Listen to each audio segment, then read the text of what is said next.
خب جسورو Халмурзаев, от имени Мухаммада один верблюда. Это стоит где-то около $1000, и мы будем посмотреть и продолжать, и добавить призовой фонд. Удачи вам! Рамати Калон, омадем ба пеш.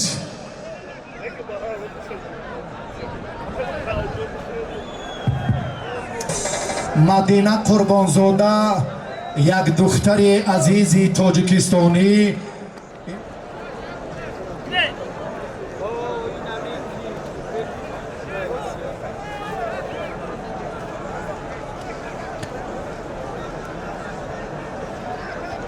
خب دخترها را حاضر ما یک بار دیگر دعوت میکنیم در مرکز توجه رهبریت عالی سیاسی مملکت مخصوصا رشد به میلان نمادهای ورزشی المپیک قرار دارد. یک بند یک رکن علیحده آن جودو را در بر میگیرد. ما از امروز توجه پیوسته پیشوای محبوب ملت رئیس شهر دوشنبه و راهبر فدراسیون جودوی کشور است که بانوان شمارهشان در اکثر مسابقه ها بیشتر میگردد. در تالار ورزشی کنگورتی شهر دوشنبه 23 نفر بانوی ارجمند حالا با تمرین های گوشتینی جودو فرا گیرند. در برابر مدینه باز مدینه های دیگر به کمال میرسند. پرزیدنت فدراسیون جودوی تاجیکستان محترم اسماعیل محمدزایر با همه گلدختران میدان امروزه کنگورت برای توجهی که اینها با جودو دارند با گوشتین دارند 5000 سومانی مکافات پولی تأسیس دادند که در فضای ایدانه با همه گلدختران تقدیم کرده می شود. مدینه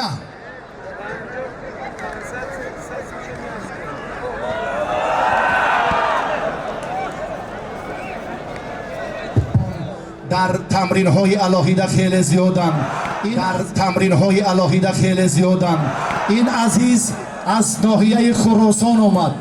اینهای دیگر از ناحیه فرخار و واسف و گله که رشد به میلان جودو را در قاره آسیا و دیگر منطقه ها برجسته نشان دادند.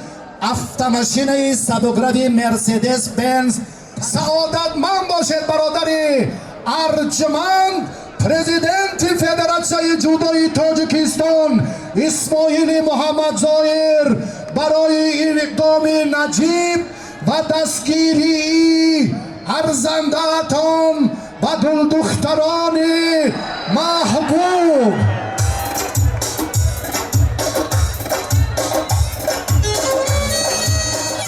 $10,000 سومانی دیگر فتح‌الله صاحبیوفی ورزش دوست مهمان گرامی قدر با تحفه خلمرزایف و جسور زم کرد.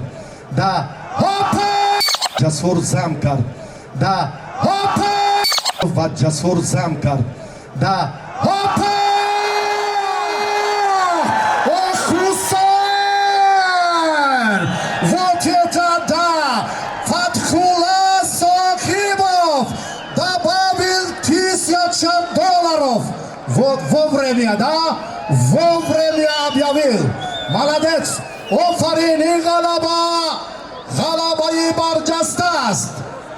Один верблюда от имени Фатхулло Соибову еще $1000. Вы, да как-то вовремя, да? Фатхулло Соиб $1000 дар тофаи паҳлавони چچنستانو پهلوان دنقره تاجیکستان زم کردن. حضور نبی محمد خارکشف هم برای ما مایه افتخار است. تشریفتان باعث سرفرازی است. خارکشف خوش آمدید با تیمور ملکی مهمان نواز. انا اینا بابای شریف نظری زاده میگویم. پهلوانی قامت بلندی شبکداری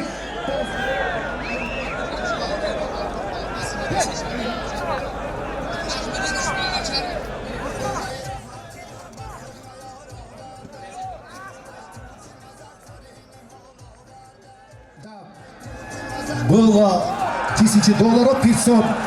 Было $1000 500. Да. Было $1000, 500. Мухаммаду 500. Наш уважаемый Господь. Передайте, Мухаммад, передайте сразу. О, родной, ох, как зовут?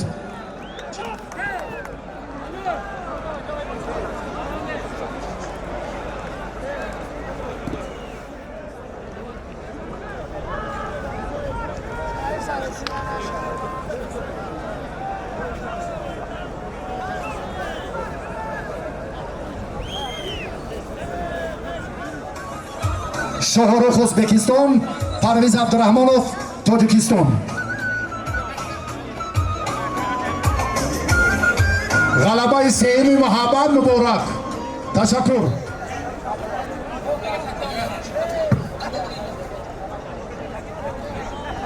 Саид Момин аз Рашту, ғазал аз Ёвон.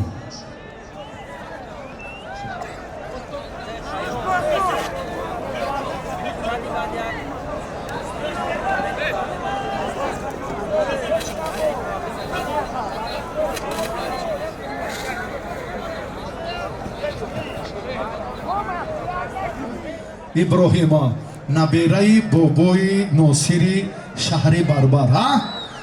$500 тӯҳфаи Муҳаммад, $500 тӯҳфаи байни Тоҳиру байни анаи Иброҳим.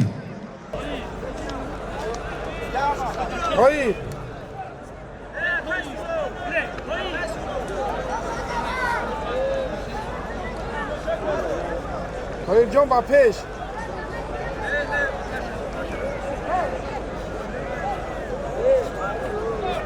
ба шабафрӯз дар минбаъдаки хонандаи мактаби таҳсилоти миёнаи умумии шаҳри Душанбе аст.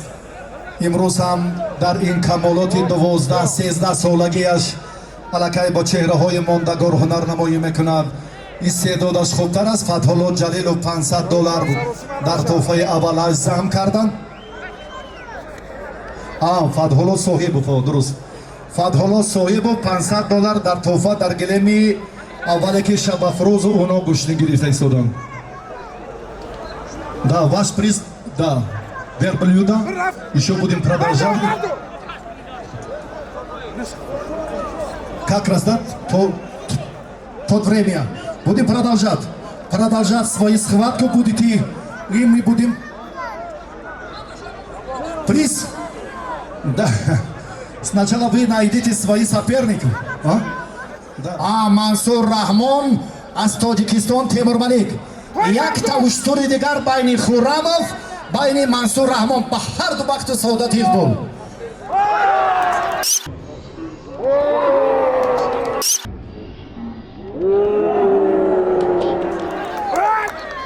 Ки омад? Маҳмад.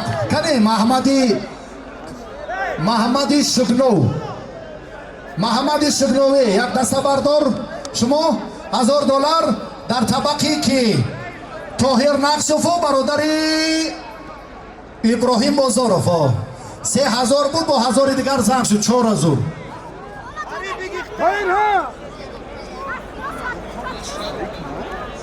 Машраб ки? Машраб Қурбонов, рафиқ генерал. Суҳроб Раупов $500 дар тӯҳфае ки зам карданд. Азизда, кани азиз. арзи ташаккур ба ҷамъи кормандони муҳтарами ҳифзи ҳуқуқ барои самимият ва барои хизматҳои арзандаашон. арзи ташаккур ба бародароне ки имрӯз хеле бо самимият ва эҳтирому садоқат ба кори мо боз ҳам пайваста кӯмак мекунанд.